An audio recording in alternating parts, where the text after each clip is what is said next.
আসসালামু আলাইকুম। আজ আমি আপনাদের জন্য নিয়ে এসেছি আমের আচার। অল্প কিছু উপকরণ দিয়ে করে দেখাবো মজাদার আমের আচার। এখানে আমি নিয়েছি 700 গ্রামের মতো আম।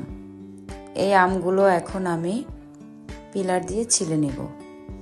আমগুলো ছিলা হয়ে গেছে, এখন আমি এটাকে টুকরো টুকরো করে কেটে নিব।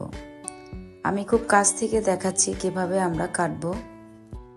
1/2 ইঞ্চি করে আমরা এভাবে আমগুলো কেটে নিব। এখন এই আমের মধ্যে আমি 1.5 কাপের মতো চিনি দিয়ে দিব, আর এখানে দিয়ে দিব 1 টেবিল চামচ লবণ। দিয়ে একটু নেড়ে চেড়ে আমরা এখন এটাকে ভালো করে নেড়ে মিশিয়ে তারপর একটা ঢাকনা দিয়ে ঢেকে রাখবো প্রায় 1.5 থেকে 2 ঘন্টার মতো।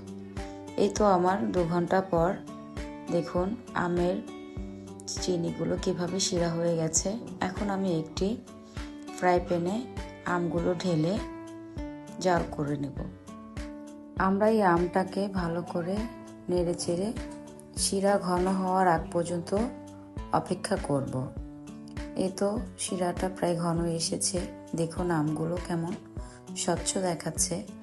এখন আমি এই আমটা এখন নামিয়ে কিছু 5 ফোড়ন ভেজে নেব। এখানে 2 টেবিল চামচের মতো 5 ফোড়ন নিয়েছি। এই তো আমার 5 ফোড়নগুলো ভাজা হয়ে গেছে, এখন আমি এগুলোকে গুঁড়ো করে দিয়ে দিব। এখন দিয়ে দিব 2 টেবিল চামচের মতো চিলি ফ্লেক্স। এখন এখানে দিয়ে দিব আমি 2 টেবিল চামচের মতো ভিনেগার। ভিনেগারটা দেওয়া হয়ে গেলে আমি ভালো করে নেড়ে চেড়ে নিব। এই তো হয়ে গেছে আমের আচার। তো এখন এটাকে আমি নামিয়ে ফেলবো। দেখা যাচ্ছে যে অনেক পানি রয়েছে, কিন্তু না, এটা যখন ঠান্ডা হয়ে যাবে তখন আরো অনেকটা ঘন হয়ে যাবে। এই তো দেখুন ঘন হয়ে গেছে।